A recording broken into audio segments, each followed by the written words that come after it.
From turbulence to trivia, we answer it all. It's time for Ask the Captain. Artemis 2654. Why do PA announcements made by flight attendants often sound much clearer than those from the flight deck, which can sometimes be garbled? That's an absolutely great question. So the flight attendants, when you see they make a PA, they pick up a handset and they'll punch a couple numbers in and they'll hold a button. That handset is meant to be the intercom on the inside of the airplane. It's nice and clear and you can hear them. Sometimes it's even too loud. Up in the cockpit, I've got two ways to transmit to you. I've got that same handset, which for me sits right down here. And I've also got the microphone that I wear when I transmit out to ATC. I can also hit a button and I can transmit back into the intercom part of the airplane. The headset many times is not designed to be as clear as the handset is. So whenever I make a PA to the passengers, I always pick up that handset, I punch in the code, I hit the button, and I make a PA so that it's clear. And I also speak slowly and enunciate. A lot of pilots are in a hurry. They're not used to speaking to a microphone or in public, and they kind of garble it. And you're sitting back there going, what did he say? I just encourage my first officers, if they're ever going to make a PA, grab the handset. Don't do it on the headset. Right? That's the difference. All right, I've got Stan Pill OK 8656. Would it be feasible for pilots to give more frequent PA updates on which specific cities or major landmarks they are currently flying over?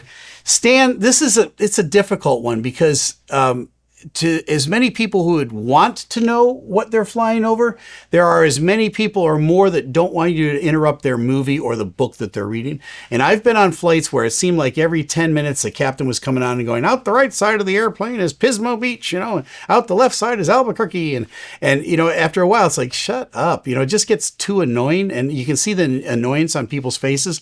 I think the word has gotten out to speak less rather than more. If you're going to speak on a PA, make sure it's an important bit of information, not just a sightseeing tour, because all of the airplanes now, not like years ago, there weren't the entertainment on board. You didn't have handheld devices. If you had a book, that was your entertainment. People enjoyed the captain sharing what was going on outside the airplane. Now you're just interrupting somebody's movie or somebody's entertainment. So keep it to a minimum, I think. And if you're not sure, ask the flight attendant. They can ask the captain and they can relay a message back to you. I've had that question asked of me many times by flight attendants. Go ahead, that's no problem. Now, Dave 5008, is putting phones in airplane mode still truly necessary with modern aircraft systems and cell phone technology, or is it mostly precautionary? Well, it was always precautionary, Dave. And there was some testing done way back in the day, and there were some limited situations where it would throw off the navigation of an airplane. And that's why they went to the I think a lot of us think overreach about airplane mode. I think over in Europe, they don't even do airplane mode anymore. I know in the US they do. To me, it's an abundance of caution. You can live without that thing for just a few minutes when you have to turn it off. Once you get up to altitude, you can turn it back on. Once we get down and get on the runway, you can turn it back on. But I want to make sure that all my navigation equipment, so I get lined up on the runway properly, is working, especially in bad weather. So just comply. Maybe someday it'll change. Hopefully it does. I agree with you. It's kind of a pain in the neck, but it's something you have to do. All right, next is Dogs Rule 123. I love my dogs. Why do flights sometimes arrive at their destination significantly earlier than scheduled, sometimes by 15 or more minutes? Because you're flying with Captain Steeeve. That's why. All right. No, they pad the flight time quite a bit sometimes, but mostly it has to do with a tailwind. So when you're going from west to east, primarily you have a tailwind, not always, but the prevailing winds go from west to east around the globe. So when I'm going from New York to London, I usually get in a little bit early. Now, if I've got weather to avoid, I've got a longer flight plan than normal. If I get put into holding, all of those are factors. But generally speaking, when I got a tailwind, I'm probably going to get in earlier. When I got a headwind, I might lose a little bit of time, but they factor that all into the scheduled flight time. And let's see if somebody asks me a question about that. But that's a good question. All right, next question is from Tech Center Auto. Hey, by the way, is my car ready yet, guys? This is the second question from you. All right, let's see.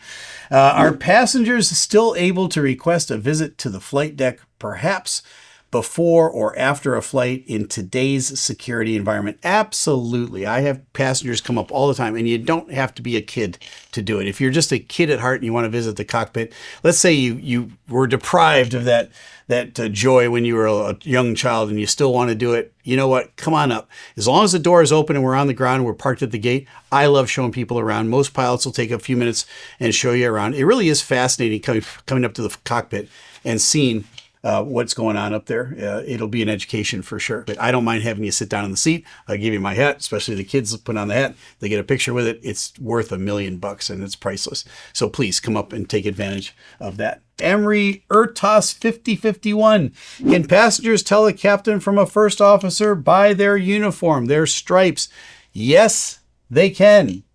Thanks for joining us today on... Oh, wait a minute. Hold on. I got to answer that question. All right. So first of all, let me address the elephant in the room. The first one on this is people in the comments go, hey, that's not a real pilot uniform. You just made that up. The answer to that is correct. Yes, I did. I work for a company. I don't identify with that company. I don't speak for that company. I don't wear their uniform. I have made a completely made up uniform here out of respect for that relationship and because I am a captain on YouTube, right? Now, am I a real commercial airline captain? Absolutely. I've been flying commercial airliners for 34 years. I've been at the captain seat a lot of years. I have a lot of experience over those years. Here's how you can tell a captain from a first officer. A captain has 4 stripes or 4 stripes. A first officer has 3, and they'll have 3 on their sleeves as well if they're wearing an overcoat. That's the easiest way to tell. You can't really tell from the grayness of the hair because some first officers are older or have prematurely gray hair. The easiest way is the amount of stripes, 3 or 4. Now you know. Okay, Joanne Frias 3784 writes, do pilots have to actively make adjustments to the aircraft's altitude to account for the Earth's curvature during long haul flights? That's actually a very insightful question because you're thinking, if I'm flying in a straight line, let's say I'm at an altitude and the Earth is curving underneath me, am I gaining altitude? No, that's not the way it works. When you're at an altitude, it's all based on the curvature of the Earth. And so as I'm coming over the horizon, I stay at that same altitude, and that altitude is relative to where I am above the Earth. Now, above 18,000 feet everywhere around the world, every aircraft has the same altimeter setting. So whether the altimeter setting is higher or lower underneath you at the Earth, we're all on the exact same. So our separation from aircraft is identical. That's really the bigger issue, not whether I'm 2 or 3 or 400 feet off from where I am above the Earth. But yeah, the curvature of the Earth is taken into it. Another thing about the curvature of the Earth is when you do a straight line from, let's say, New York to London, you would draw a straight line on a flat map, but on a globe, it actually is curved. So every time I fly a flight plan, it looks like I'm curving to get there. And I'm like, why can't I just go straight there? It's because you took a globe, which is curved or rounded, and you flattened it out on a piece of paper or a screen in front of you. It's always going to look like a curve when it, in fact, is a straight line. Now you know. Great question. Okay, we've got Lee N. Cruz writing, how is the weight and balance of liquid fuel maintained within the wings and tanks during flight, especially when the aircraft is banking or turning? These are great questions today. You know what? A lot of centrifugal motion keeps the fuel where it is, but on occasion, especially when the fuel gets low in one of my tanks, I will get a insufficient or a low fuel indication from that tank. Usually when I get to my destination and I've kind of burned off most of my fuel, the fuel is what you would consider sloshing in the tank a little bit. When I go into a bank, sometimes it'll go down to one end and it appears to the indicator in the tank that I'm low on fuel. I get a little indication that says insufficient fuel. As soon as I level out again, that indication goes away. I know how much fuel I have, but it gets kept there by the centrifugal motion or the inertia of the airplane. We also burn fuel evenly out of both of the tanks. I monitor that continuously during the flight, and if one tank burns a little bit more than another, I have a cross-feed valve that I can open up, and I can transfer fuel from the high-value tank to the lower-value tank to keep them nice and balanced. That's a good one. Next question is M.M. Cohen. When landing in a strong crosswind, do you ever transfer control to the pilot who has the better view of the runway, e.g. the captain if wind is from the right? Now, what he's talking about is crabbing into the wind. So let's say you're the pilot over on the right and the wind is from this direction, so the airplane is crabbing into the wind and you're kind of looking out this way at the runway. Would you ever transfer control to the other pilot? Probably not. It's just not that dramatic from up front. That you've got so much windscreen in front of you that you can see just about anything. I could conceive that could be an issue at some point, but if the crab is that big, you're probably out of limits on your crosswind component and you probably need to go someplace else or choose a different runway at the same airport where you don't have that big crosswind component. But that's what I would do. But that's actually an excellent question. All right, the Dumont Network. Do you still actively fly as an airline pilot on a regular schedule, or are you focusing more on your educational content and other ventures now? The answer is yeah, I do actively fly as a pilot. I have a regular schedule every month. I fly to Europe or to London, more specifically 4 to 5 times a month. I'll be active for another 4 months when I'm forced to retire when I turn 65. You've probably heard me say that before, but just because I'm having a birthday, I am no longer allowed to fly. And do I think that's the right thing to do? Absolutely not. I think it should be based on, can you pass a medical? Can you pass a cognitive test? Do you still have the skills to do it? Yep. Should be on a case-by-case basis, but right now, as of today, it's based on age 65, and it could be changed rather quickly if Congress would act on it, but it's a law. It's got to be changed by Congress.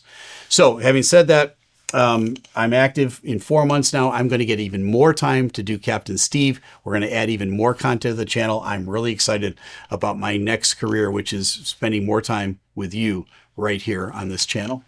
Okay, clear weather F6007. Do you miss the pre-9/11 era of flying when cockpit doors weren't required to be locked and secured throughout the flight? Yeah, I absolutely miss that. A lot changed after 9/11. It used to be that the flight attendants would come up and visit with you during the flight. I don't get nearly as connected with them as I did in the old days just because it's just a chore and an ordeal to get that door open and that door closed. I spent a lot more time sitting than I used to. I used to be able to get up and stretch my legs a little bit, and that was good for my health. I'm not sure how the long-term effects are of having to just sit in that cockpit for so long. But yeah, I do miss those days. I think a lot changed with the events of 9/11, and I wish we could go back, but we can't. And that's the honest answer about all that. Good question. Okay, the next is Wiggly Moose. What was your experience as a pilot in the immediate aftermath of 9/11? What procedural or training changes from that time still impact pilots today? Well, a lot, the opening and closing of the door. Let me tell you my personal story about September 11th, 2001. I was originally scheduled to be the first officer, the co-pilot on the first airplane that was hijacked on September 11th. That was the first airplane that flew into the first World Trade Center. And through an extraordinary set of circumstances, I was bumped from that flight the night before.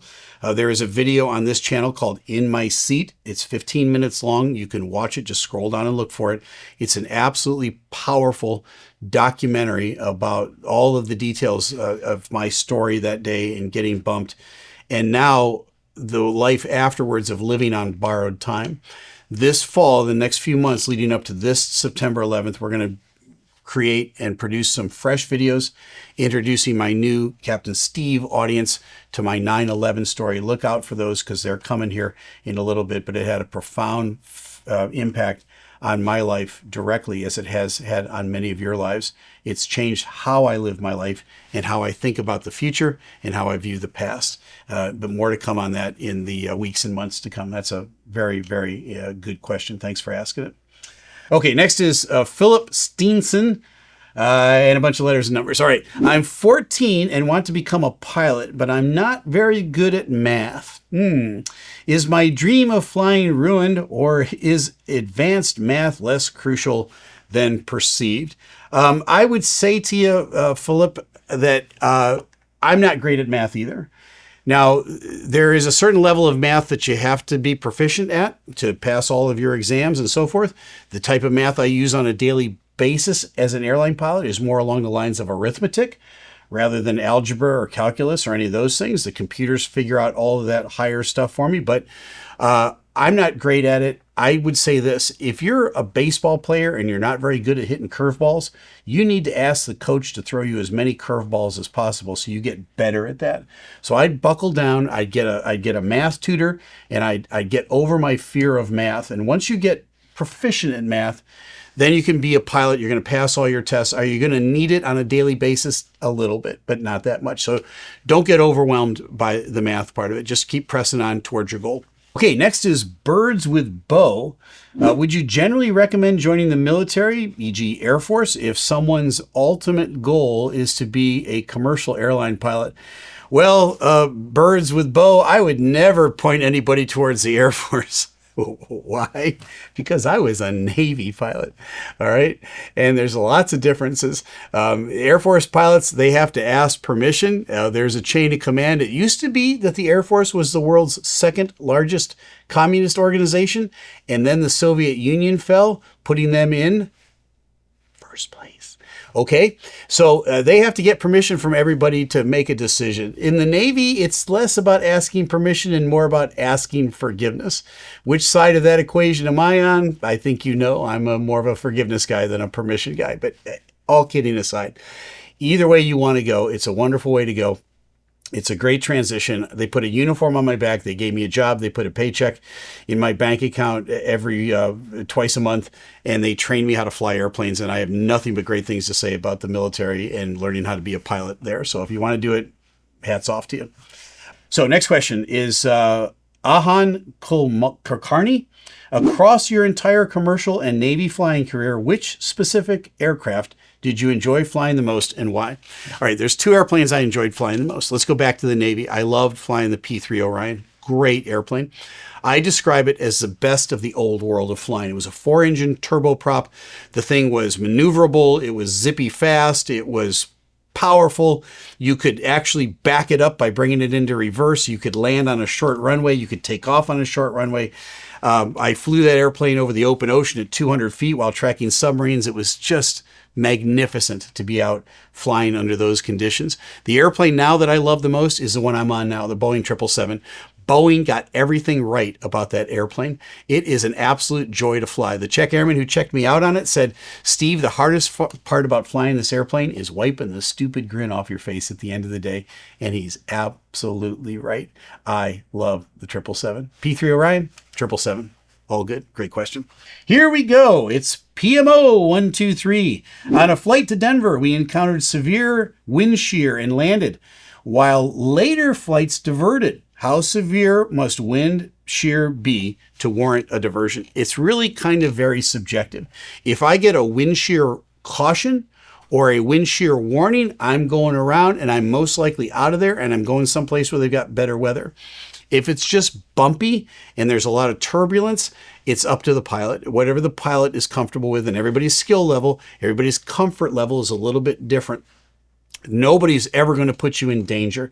It's just if they feel uncomfortable, they might be out there a little sooner than somebody who's used to flying in those conditions. Remember, I flew a Navy airplane where I flew into a lot of bad weather conditions, so I've got a lot of experience in flying in those conditions. My tolerance level might be a little higher than somebody else's that might be a little bit lower. Well, now you know. All right, folks, great comments this time. Great questions. You might be one of the lucky ones that gets your question answered on the next episode of Ask the Captain. That's been it for today. Thanks for joining us on Ask the Captain.